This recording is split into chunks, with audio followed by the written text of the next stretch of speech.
Hello everyone, welcome to our channel. सबसे पहले आप सभी को अंतर्राष्ट्रीय युवा दिवस की हार्दिक शुभकामनाएं। फ्रेंड्स, पिछले कुछ दिनों से हमारी टीम एक ऐसे इंसान की तलाश में थी जिन्होंने शिक्षा के क्षेत्र में महत्वपूर्ण योगदान दिया हो। फ्रेंड्स, हमारा मानना ये है कि शिक्षा ही एकमात्र ऐसा सोर्स है जिसकी वजह से समाज में बदलाव लाया जा सकता है। तो इस बार हमारी टीम ने मिलकर क्वांटा इंस्टीट्यूट के डायरेक्टर वीरू सर को अप्रोच किया है। इसके पीछे का मेन कारण यह है, जिस समय कोरोना महामारी की वजह से पूरा देश डिप्रेशन में था, उस समय बच्चों की पढ़ाई खराब हो रही थी और ऐसे में बच्चों की पढ़ाई खराब ना हो, ऐसे में इन्होंने एक बहुत अच्छा स्टेप लिया और इंडिया में ऑनलाइन कोचिंग स्टार्ट की इन्होंने, और जिसकी वजह से काफ़ी स्टूडेंट ने अपने सपने साकार किए। इनके इंस्टीट्यूट के बच्चे आईआईटी, एनआईटी, आईआईसी बेंगलोर के अंदर उनका सिलेक्शन हुआ और काफ़ी अच्छा रैंक उन्होंने गेन किया। तो चलिए मैं आप सबको क्वांटा इंस्टीट्यूट के डायरेक्टर वीरू सर से मिलवाता हूँ। सर, सबसे पहले आपको बहुत बहुत मुबारक। Thank you. और सभी को युवा दिवस की बहुत बहुत शुभकामनाएं। और सर, आपका भी बहुत बहुत थैंक यू कि आपने हमारे इंस्टीट्यूट को अप्रोच किया है, मेरे को पर्सनली अप्रोच किया है और इस लायक समझा कि यूथ दिवस पे यूथ डे पर आप मेरे को इंट्रोड्यूस करा सको। तो बहुत बहुत थैंक यू सर।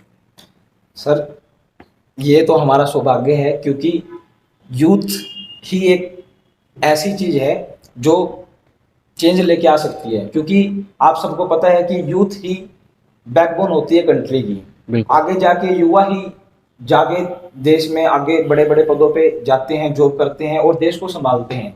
तो सर, इसके पीछे हमारा रीजन यही था और आप लगातार फील्ड में इतने समय से अच्छा काम कर रहे हो। और जैसा कि मैं आप सबको बताना चाहता हूँ कि हम सर के इंस्टीट्यूट पे आज से 2 साल पहले आए थे और क्वांटा इंस्टीट्यूट उस टाइम स्टार्ट ही किया था सर ने, और उस टाइम हम क्वांटा इंस्टीट्यूट को एक पौधे की तरह देखते थे और 2 साल के अंदर क्वांटा इंस्टीट्यूट ने इतना ग्रोथ किया कि आज इंस्टीट्यूट एक जस्ट लाइक ए ट्री की तरह देखते हैं हम इसको, कि इतने कम समय में इतनी ग्रोथ की। तो सर, इसके लिए आपने बहुत एफर्ट किए हैं, हम उसकी बहुत ज़्यादा प्रेज करते हैं। और थैंक यू। सर, मैं आपसे पूछना चाहता हूँ कि ऑनलाइन कोचिंग बेटर है या ऑफलाइन कोचिंग बेटर है? अगर ट्रूली बात करें तो ऑफलाइन बेटर है हर वे में। उसको कभी रिप्लेस किया नहीं जा सकता। और ऑनलाइन के अपने कुछ बेनिफिट्स हैं, लाइक जो स्टूडेंट आर्थिक रूप से थोड़ा कमज़ोर है तो उसको थोड़ा सा यहाँ पर कम इन्वेस्टमेंट में अच्छी एजुकेशन मिल जाती है। और ऑफलाइन में थोड़ा उसका ज़्यादा खर्चा होता है। मेन तो यही है, बाकी कंटेंट है वो ऑनलाइन में भी उतना ही अच्छा है और ऑफलाइन में भी उतना ही अच्छा है। थोड़ा इंटरेक्शन जो ऑफलाइन में होता है वो एक प्लस होता है और वो एक ज़रूरी होता है। क्योंकि एक छोटी सी बात है टीचर्स के लिए ये है कि अगर हमें किसी को कोई बात समझानी है तो उसके दिल में उतरना होता है, और दिल में तभी उतरा जाता है जब बिल्कुल नज़र से नज़र मिले। वो चीज़ तो सिर्फ ऑफलाइन में ही हो पाएगी। तो ये एक थोड़ा ड्रॉबैक है ऑनलाइन का, बाकी तो ऑफलाइन। सर, ऑनलाइन कोचिंग के अंदर क्या क्या परेशानी आती है स्टूडेंट्स को और टीचर्स को, और क्या इसके एडवांटेज है, क्या डिसएडवांटेज है? ऑनलाइन में टीचर्स को या स्टूडेंट्स को बात करें, ज़्यादा कुछ प्रॉब्लम नहीं है। थोड़ा हेल्थ इश्यूज है। एक तो स्टूडेंट्स के ब्याह पे अगर बात करें हेल्थ इश्यूज पे, तो थोड़ा आइज़ को प्रॉब्लम रहती है, क्योंकि इतने टाइम तक ऐप पर, फ़ोन स्क्रीन पर, कंप्यूटर पे या लैपटॉप पे कंटेंट को देखना थोड़ा मुश्किल होता है। और एक रेगुलरिटी भी ब्रेक होती है, क्योंकि बच्चा पढ़ रहा है, मम्मी ने कुछ आवाज़ दी तो कुछ और करने लग गया, तो वो एक कंसंट्रेशन लेवल भी थोड़ा सा डाउन रहता है। तो ये दो ड्रॉबैक है स्टूडेंट्स के पर्सपेक्टिव से। और अगर टीचर्स की बात करें तो कुछ ज़्यादा खास नहीं।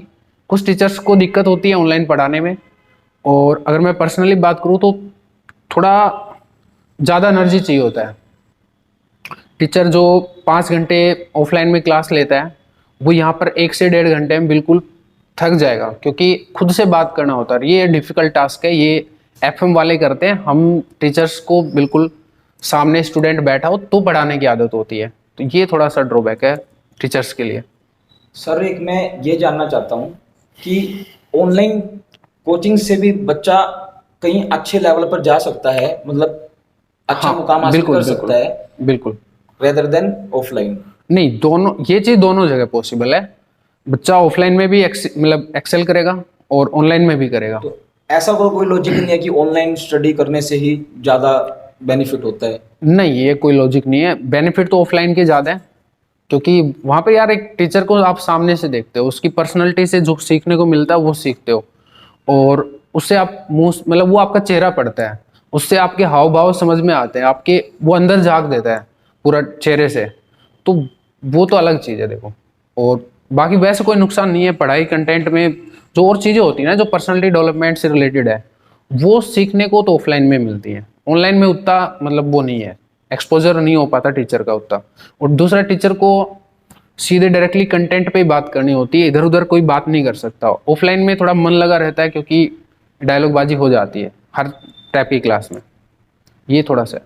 तो सर जैसे कि आगे स्थिति सामान्य हो जाएगी तो परमिशन मिल जाएगी, इंस्टीट्यूट्स वगैरह ओपन हो जाएंगे, तो उसके बाद ये ऑनलाइन कंटिन्यू करोगे आप या फिर मतलब ऑफलाइन ही चलेगा? देखो, ये ज़रूरत रहेगी ऑनलाइन को कंटिन्यू रखने की, क्योंकि अब जब इंस्टीट्यूट या मैं बोलूँ कि एजुकेशन मतलब का जो लेवल है, जो रीजन है, वो ब्रॉड हो गया है। ऑनलाइन एजुकेशन से कोई भी चंडीगढ़ का बच्चा, कोई भी भारत के किसी भी कोने का बच्चा जयपुर में स्टडी कर सकता है, जो वहाँ के क्लास में जो चल रहा है उसको एक्सेस कर सकता है। तो ये हमें रखना पड़ेगा, क्योंकि हमारा जो मोटो होता है वो होता है कंट्री को ओवरऑल ग्रो करना। यस सर, ये तो बिल्कुल ठीक है, क्योंकि ये अगर हमारा कोई मोटो बैच रहता चल रहा है। है तो उसके अंदर 50 से 100 बच्चे हैं और एक हम वीडियो अपलोड करते हैं यूट्यूब वगैरह पे, तो वो पूरे इंडिया में, पूरे वर्ल्ड लेवल पे लोग उसका फायदा उठा सकते हैं। ये बात बिल्कुल आपकी सही है। सर मैं आपसे एक ये जानना चाहता हूँ कि इसके पीछे आपकी मोटिवेशन क्या थी? क्या यू मतलब ऑनलाइन? हाँ, ऑनलाइन स्टार्ट करने की मतलब आपने सबसे पहले इनिशिएटिव लिया इंडिया में ऑनलाइन कोचिंग का, तो इसके पीछे आपकी मोटिवेशन क्या थी? अच्छा, तो देखो, फर्स्ट तो ये कि साइंस के जो फील्ड है, मतलब पर्टिकुलरली हमारा जो CSIR नेट JRF है, उसमें हाँ हम फर्स्ट टाइम मतलब फर्स्ट थे ऑनलाइन प्लेटफॉर्म।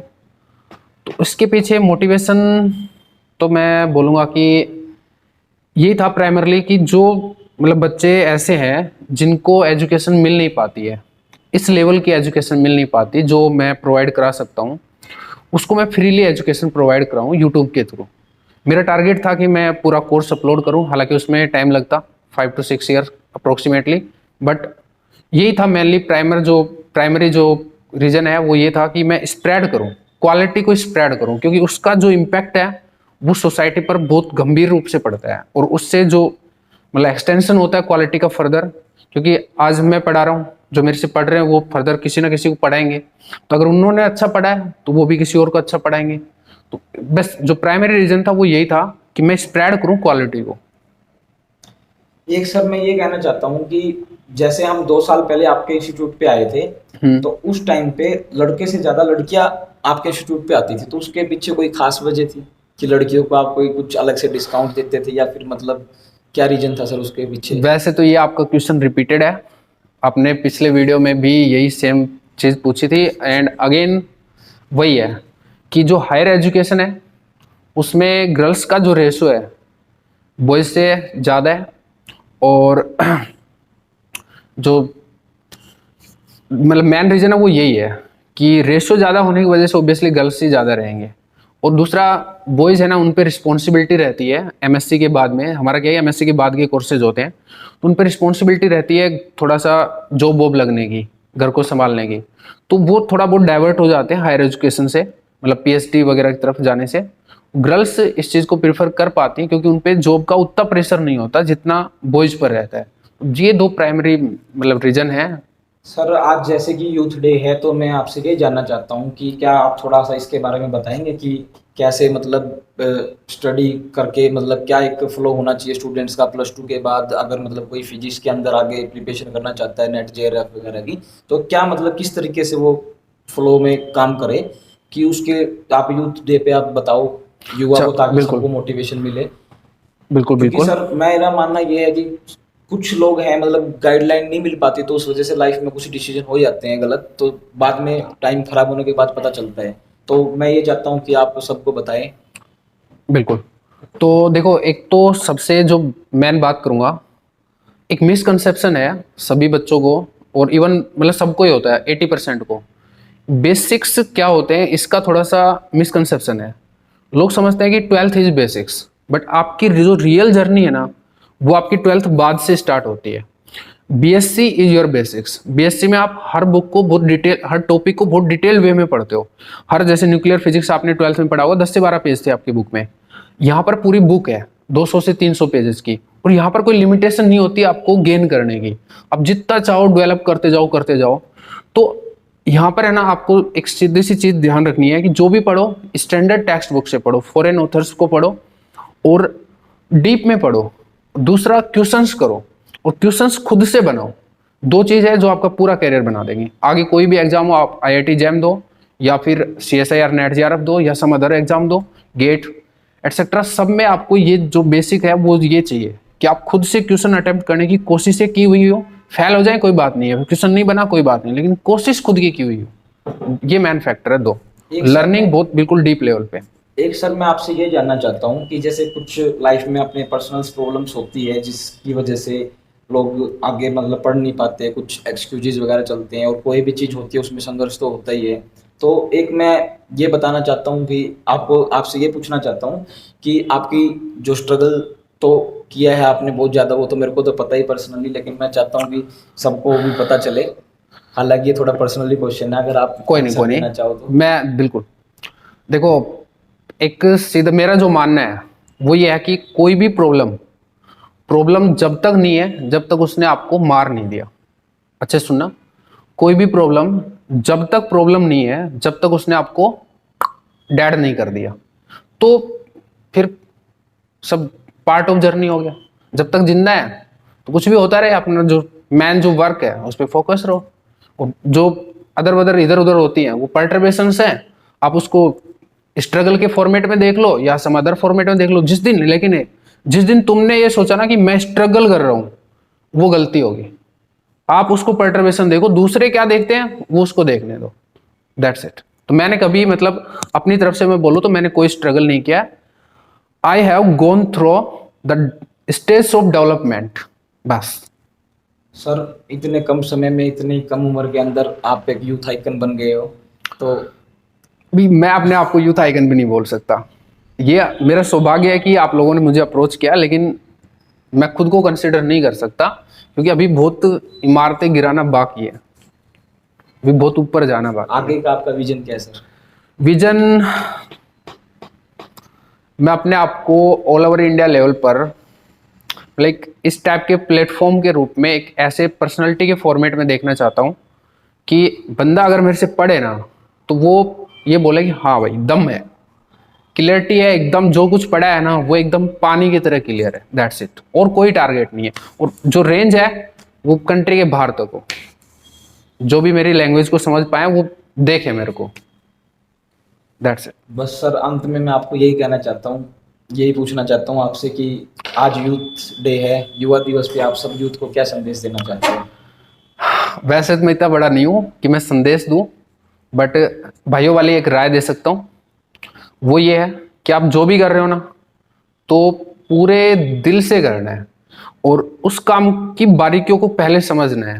मतलब किसी उस काम में जो कोई एक्सेल कर रहा है उसको नोटिस करना है, ठीक है, कि उसने किस पाथ को चूज किया है, उसकी मैन जो स्ट्रेंथ है, जो उसमें आज जिस जगह पर वो खड़ा है, तो उसकी जो स्ट्रेंथ है वो क्या है।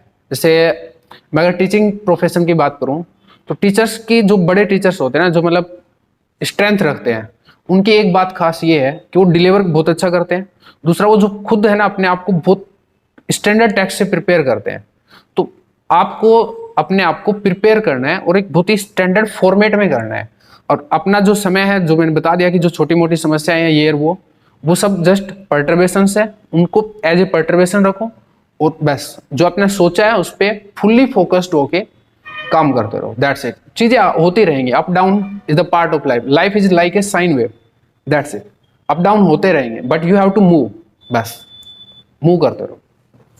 थैंक यू सर, आपका बहुत बहुत, जो आपने अपना इतना कीमती समय दिया और इतने अच्छे से सब कुछ आपने बताया।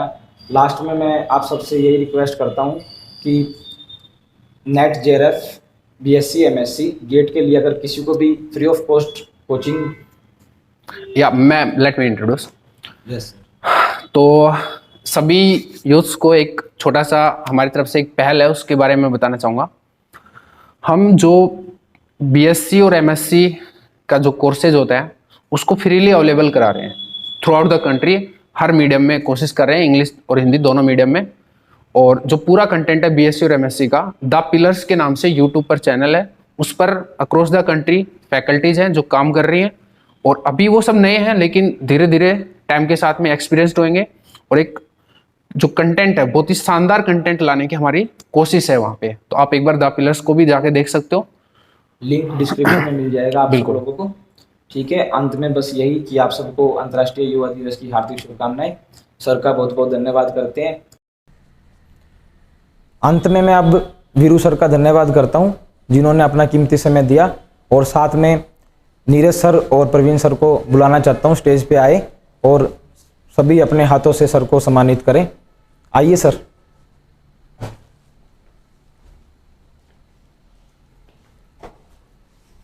Thank you to Anil Munde sir and Neeraj Yadav sir, the team of Women Be Fearless. And guys, please subscribe to the Women Be Fearless. ये एक ऐसा चैनल है जो ऑल ओवर इंडिया गर्ल्स के एम्पावरमेंट पे काम करता है, कि कोई भी गर्ल्स जैसे एक्सेल करती है किसी पर्टिकुलर फील्ड में, तो वो इसकी ये लोग स्टोरी बनाते हैं वहाँ पे जाके उसकी, और उसको आप लोगों के सामने समक्ष पेश करते हैं। तो एक बहुत ही मतलब अपनी पढ़ाई के साथ में चैलेंजिंग एक जॉब है, एक टास्क है, एक मतलब कल्चर को अपने जो इंडिया का जो एजुकेशन सिस्टम है इससे रिलेटेड थोड़ा सा मतलब अपग्रेड कैसे हो, वुमेन्स का जो स्थिति है वो और कैसे बेहतर हो, इन चीज़ों पर इनका मेन कंसंट्रेशन होता है। तो please support this channel women be fearless. Thank you. Thank you very much sir. Last में मैं बस अब यही कहना चाहता हूं कि क्वांटा इंस्टीट्यूट ऑनलाइन क्लासेस को सब्सक्राइब करें और वीडियो को शेयर करें, और सारी टीम का धन्यवाद करता हूं।